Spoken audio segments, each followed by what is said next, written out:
Hello and welcome to The Context USA with me, Katrina Perry in Washington. And me, Anita McVeigh in London. And tonight we are focusing on Hurricane Melissa, known as the storm of the century, which has now made landfall in Jamaica. It will cause catastrophic damage, life-threatening damage. There is very little that can stop a Category 5 hurricane. Where that storm is going over, where the eye is, the noise, the physical shaking of buildings is going to be terrifying. There is no other way of describing it. It is very, very scary. I've never been in a hurricane in my life, and just hearing, we haven't been able to sleep. We can just hear rain and things hitting the house, and we're just praying. This is not the time to be brave. Don't bet against Melissa. It is a bet we can't win. And joining us for our special coverage, our panel of experts on the subject, Craig Fugate, former administrator of the US Federal Disaster Agency, FEMA, and Dr. Michael E. Mann, professor of Earth and Environmental Science at the University of Pennsylvania. Welcome.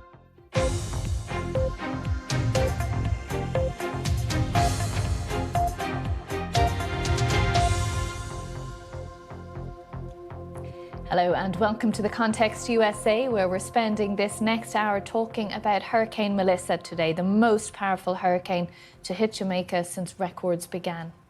Yes, the hurricane, which has been described as Jamaica's storm of the century, made landfall 3 hours ago amid warnings of catastrophic winds, flash flooding and storm surges. Let's take a look at some of the live pictures coming to us from Jamaica now. This is Montego Bay, where we can see very little really, can't we there? Such is the rain and the wind that is battering the edge of the island there. The storm hit New Hope in the southwest of the country at about 1 o'clock Eastern time.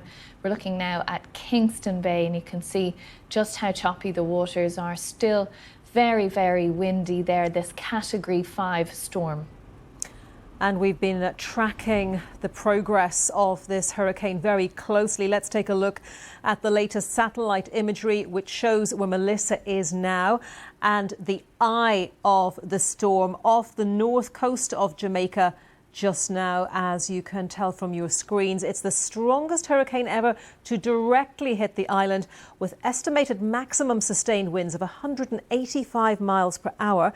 That's 295 kilometers per hour at the time it made landfall. Really quite astonishing. The low-lying areas are going to be badly affected. Seek to go to higher ground and protect yourself and be smart. Again, commit to be here right through, and of course, if we work together, we will get through this once again. Yes, that was a warning a little earlier from Jamaica's Energy and Transport Minister Darrell Vaz, and it's worth noting that the warnings that were made earlier by the Jamaican authorities remain unchanged. 3 hours after landfall, they remain unchanged. So obviously still a really difficult situation there, even though the eye of the hurricane, the eye of the storm, is now just to the north of the country.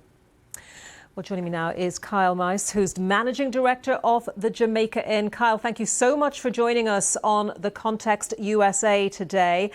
And just give us a sense of where you are. Are you in the hotel? Are you at home? Where are you right now?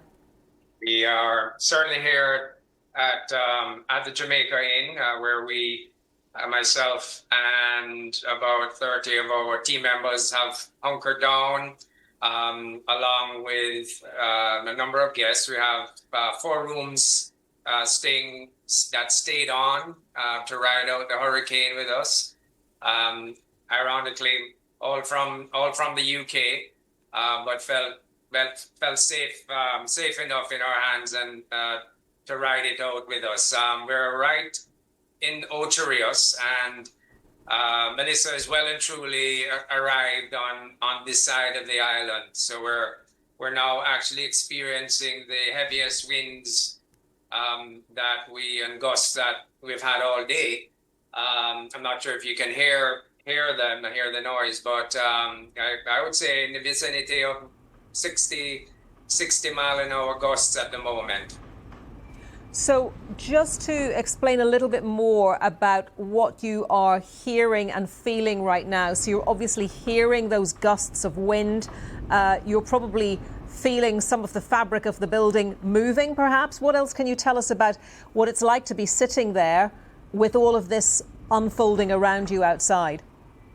Very, very noisy. A lot of branches now being blown around. You can hear the strain on the trees around and boughs and branches breaking.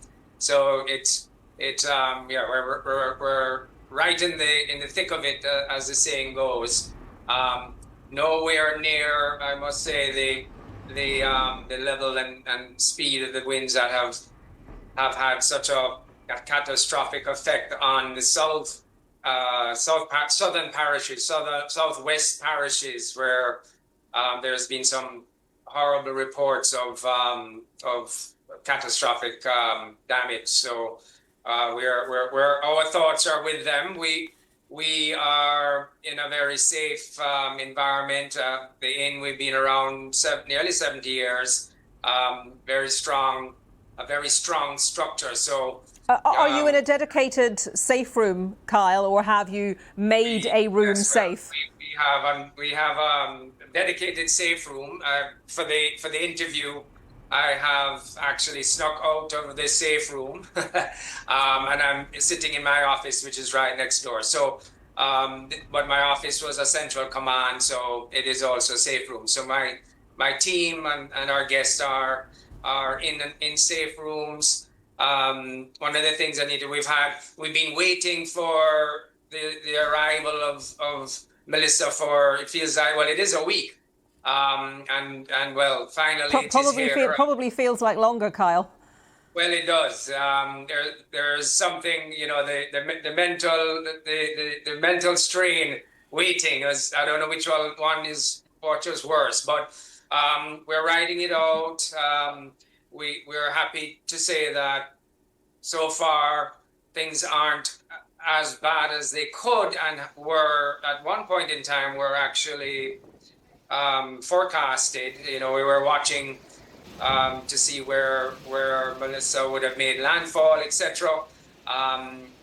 We have been fortunate so far. It's exiting, so it's west of us. Now, remember the storm, so we're expecting winds to change, and rather than coming out of the east, as it passes over the island, they're going to be coming out of the west. So there's still a lot of uncertainty, but Jamaica, I think, is a good point in time to say that we're tremendously resilient, a country, a people, and we've been through this before, and I know we'll rally together and get through it together and recover stronger if that may be the case. So we're definitely we're hopeful. We're very hopeful. We will not see the level of destruction that we were anticipating. Okay, well, Kyle, we really appreciate you talking to us on the programme. Do get yourself back to that safe room next door. Best wishes to you and all your colleagues and your guests staying there. Stay safe. Thank you very much. Kyle Myers there from the Jamaica Inn. Let's bring in our panel here. Craig Fugate, former FEMA Administrator, and Dr. Michael E. Mann, Professor of Earth and Environmental Science. Thanks to you both for being with us. Michael, to you first, talk to us a little bit about how Melissa was a tropical storm and then over the course of that week sitting off the coast of Jamaica has turned into something being described as a life-threatening hurricane. Yeah, well, that storm was sitting over extremely warm waters in the Caribbean. And those warm waters fuel the energy. They are what drive the strengthening of these storms. And one of the things that we've seen in recent years, when you have extremely high sea surface temperatures, you see a tendency for what we call rapid intensification, where a storm will balloon from a relatively weak tropical storm to a major hurricane within a matter of 24 hours or so. And we saw several cycles of rapid intensification with this storm. This is a recurring pattern. Part of the problem is when these storms intensify that quickly, suddenly you're dealing with something very different from what you might have thought you would be dealing with. And so it's very difficult to prepare and to implement the evacuations and all the other precautionary measures that are necessary when you're suddenly dealing with a monster storm. I would have to correct the gentleman earlier. He said, well, we've been through this before. Unfortunately, no, Jamaica hasn't. This is the strongest hurricane to ever hit Jamaica. And we are all very worried about the consequences, both in terms of the damage that those unprecedented winds will do, and also the extreme flooding that is going to come with this storm. Warm oceans mean more moisture in the atmosphere, more flooding. And so in many ways, climate change is amplifying the effects of this storm. And just on that, Michael, which I do want to flesh out over the course of the hour or so that we're here, but the temperature of the Caribbean Sea at the moment, you mentioned it being very warm. Is it much warmer than it would usually be? Yeah, it's about 1.5 degrees Celsius warmer than what you might call average, where average, in fact, would be like, a few decades ago. And even that average is already warmer than what conditions were prior to industrialization. So depending on how you define it, more than a degree Celsius warmer. Certainly climate change has led to at least a 1 degree Celsius, nearly 2 degree Fahrenheit warming of the ocean in that region. And for each degree Celsius warming of the ocean surface, empirically, you see about a 10% increase in those maximum sustained winds. And the damage that's done by a storm is proportional to the third power of those winds. So that 10% increase in wind speed means a roughly 33% increase in destructive potential. Okay, Craig, let me bring you in now. Our guest, Kyle, saying that Jamaicans are really resilient. They are going to need all of that resilience, aren't they, when they confront whatever awaits them after the storm has cleared?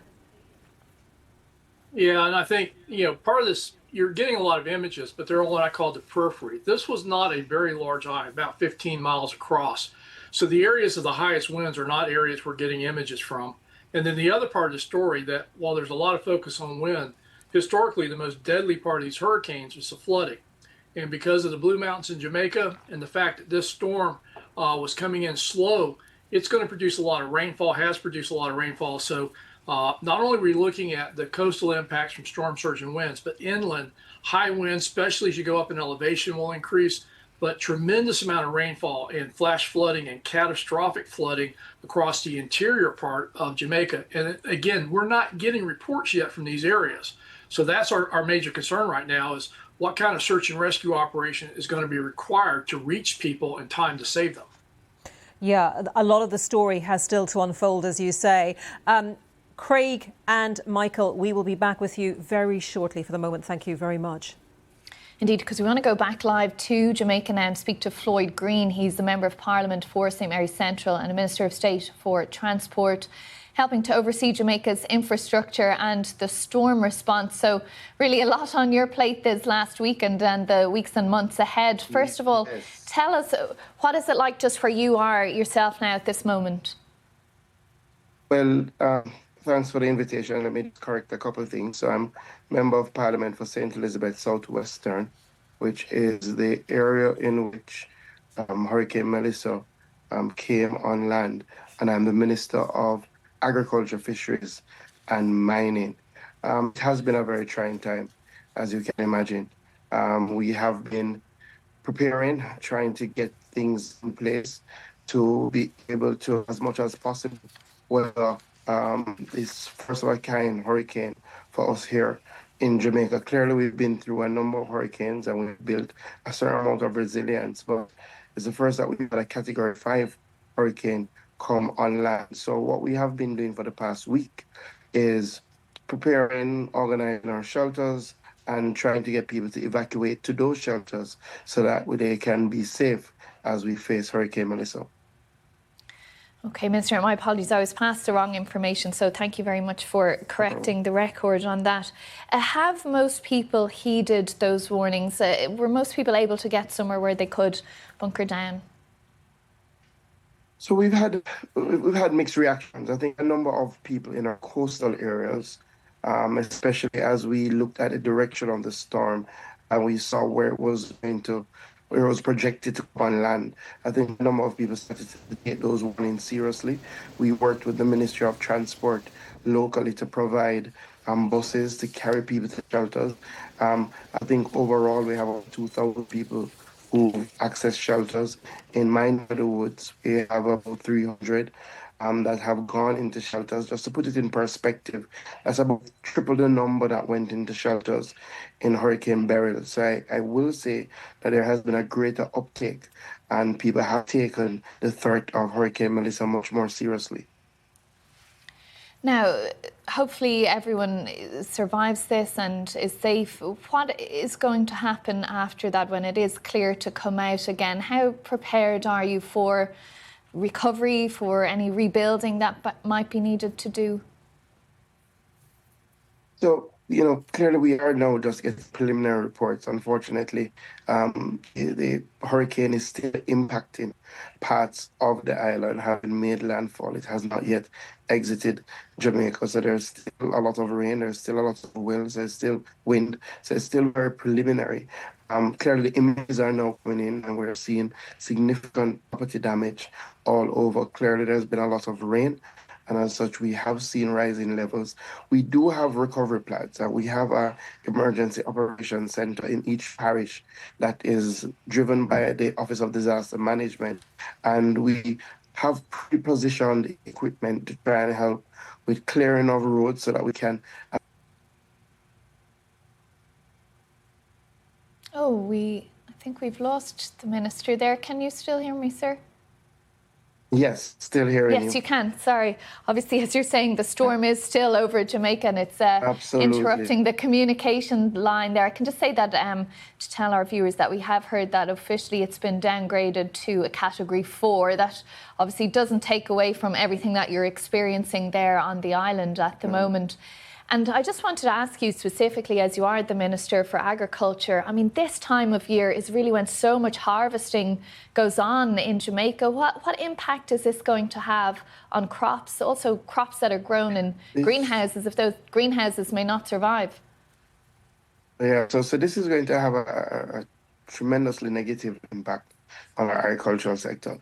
This would be the time that, as you said, people would have gone into planting for Christmas or getting ready to bring their crops to maturity for the December period where we have an uptick in demand. So we do expect that we will see significant losses across our agricultural sector. In fact, our greenhouse farmers have just been rebuilding from Hurricane Beryl, where we lost about 232 greenhouse structures. We do expect that we will have maybe the same amount of losses coming from Hurricane Melissa, if not more. So it will require a dedicated focus. Clearly at the ministry, again, we have a recovery plan, but we will have to engage our international partners to ensure that we can respond as quickly as possible. And already we've had some outreach from the FAO in that regard and from ECA in that regard, but we are going to have to craft a comprehensive intervention program to get our farmers and our fishers back up and running as quickly as possible.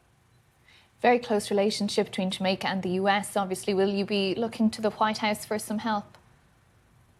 Well, traditionally, our partners always come to help us in this time of need, and the US, the UK are big partners who have played significant roles. We do have strong diaspora movements in each of those countries, and already we've had some outreach. Our ambassador in America has already been mobilizing some support. So we do know that, and we do expect that there will be some support. Clearly, we also have our own recovery plans that we have to put in place, but the extent of this hurricane will require an all-hands-on-deck approach. Okay, well, look, do take care there and mind yourselves there. Minister Floyd Green, Minister of Agriculture, talking to us from Jamaica. Thank you very much. Thank you.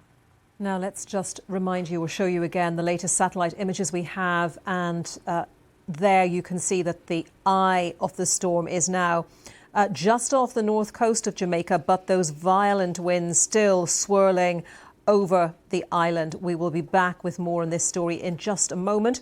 Around the world and across the UK, this is BBC News.